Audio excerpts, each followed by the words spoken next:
Hello everybody, thank you for joining me. I am Michelle Murray and I'm sharing this video as part of my final assignment for the Altenew Educator Certification Program Level 2. I will be sharing how I created a wall canvas grouping. So let's get started. The final project will be four 6x6 canvas pieces along with a matching card, which I'll show at the end of this video. I pre-made 3 of the canvases and the card, and in this video we will do the 4th canvas piece together. The process for all of the canvas pieces was the same. So I wanted 4 different images, so with a little masking on this first one, I combined the succulents from 2 of the images.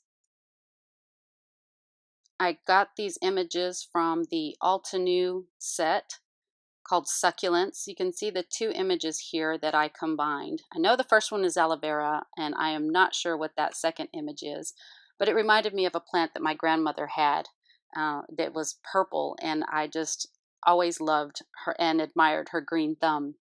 Anyhow, the second image, I did the aloe vera by itself, and you can see there I've used crystal glaze at the end for some shine and just to add some interest.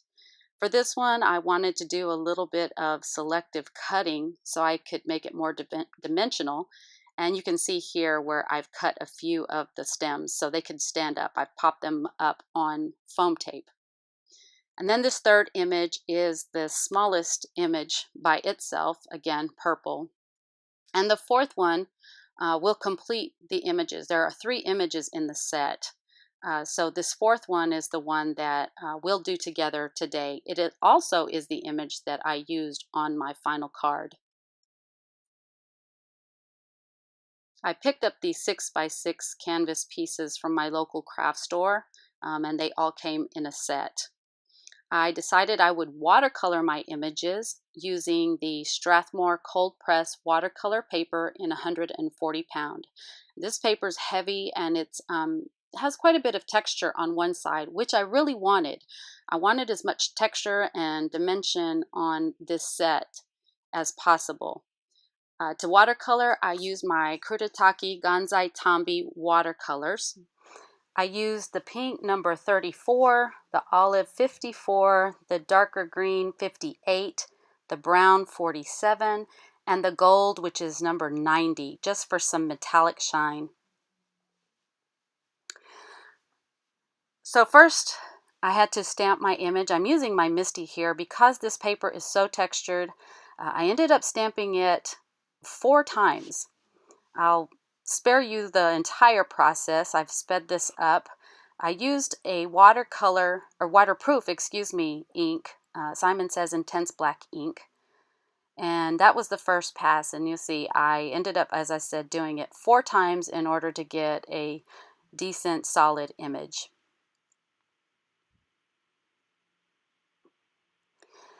Now I have a lot of brushes there to the side. There are silver black velvet, the number 2, 6, and 8 brushes round, and the silver brush is the Zen Royal and Langnickel 1/2 inch. But I only ended up using the number 2. As you can see here, the petals on these succulents were pretty small, and so I wanted to get as much detail in them as possible. So with the number 2, I was able to control the paints a little bit better. So I went through with the first wash of the light green on several, trying to do them far apart initially so that the colors wouldn't run together. And then I added the pink in some of the places. It's more like a magenta, I think. And I did this again against some of the green ones to add more contrast, so the petals would stand out a little bit more. At least they did to me. And then for the pot, I did this one fairly carefully so as not to get the brown into the topper portion, but I did allow the petals to dry before I did this bottom piece. So the first wash with the gold, you see there, was fine, but then to add the shadows into that, I used the dark brown on the sides and right underneath the petals where the shadows would be to give it some depth. And I discovered I am not in any way, shape, or form a professional watercolor. I've never had classes.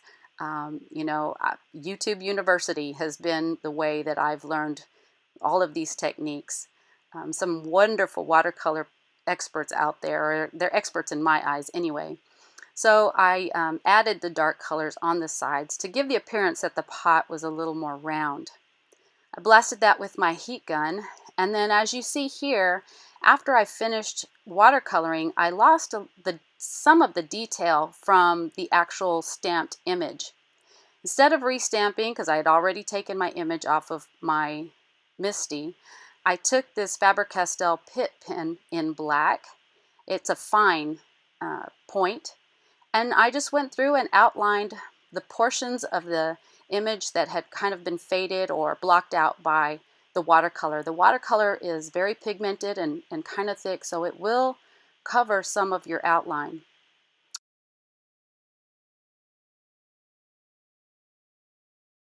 Here I am taking my corresponding die cut from the set and cut it out, but it left a white border. And the others did not have a white border. As I said, when I was coloring these, it took me back to my childhood and coloring book days. And for whatever reason, I was that kid that always wanted to have a dark outline on every part of the image before I colored in the picture. Plus, with this particular project, there's so much white on the canvas and the paper that I mount these on that I wanted these images to stand out, and I felt like the outline would help that. Now here I probably broke some cardinal watercolor rule. I took my Altenew dark chocolate alcohol marker, added more shadows on the outside, and I just loved the effect that it gave. It looked very dark with texture. I took 4.5-inch square burlap pieces that I had in my stash, and rather than them looking really neat, I wanted a distressed look, a southwestern type of feel to this project. So I just cut the burlap. I took my tweezers and other tools that I had, my scissors, and just began to distress the burlap where I knew it would be showing. After I did that, I still wanted to add, again, more contrast against the white background. So again, I took my dark chocolate artist marker by Altenew. It's an alcohol marker. And I just started to color in some of the skeins or fibers of the burlap. And I concentrated only on the corners because I knew that the center portion of the burlap was going to be covered by my image. Cut a few of these to just make it look a little bit grungy and more worn. Once I was finished with that, it's time to assemble everything.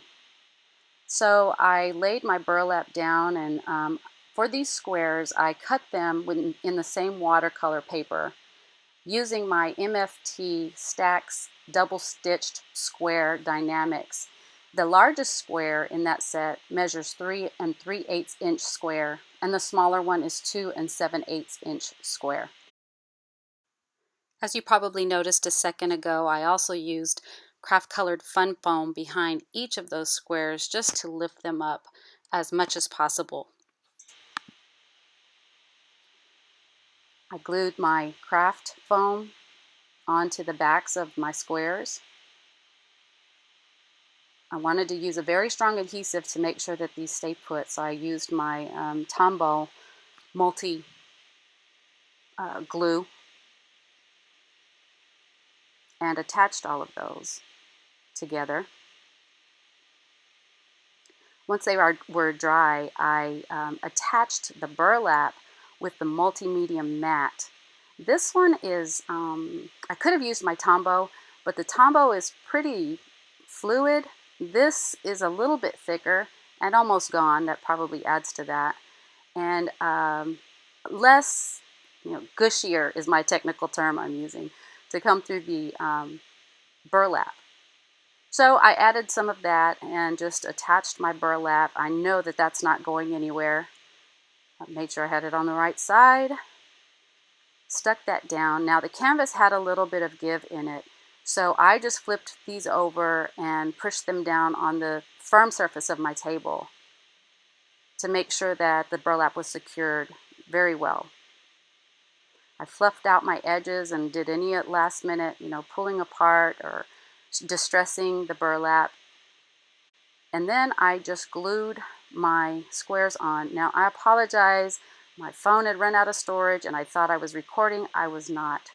I finished everything with the Nouveau Crystal Glaze. Let everything dry overnight. Now this is the image of the corresponding card. I used that same succulent. There's an up close of the finished product. I also used Wink of Stella to add more shine. And here is my final project actually up on the wall of my bathroom above my bathtub.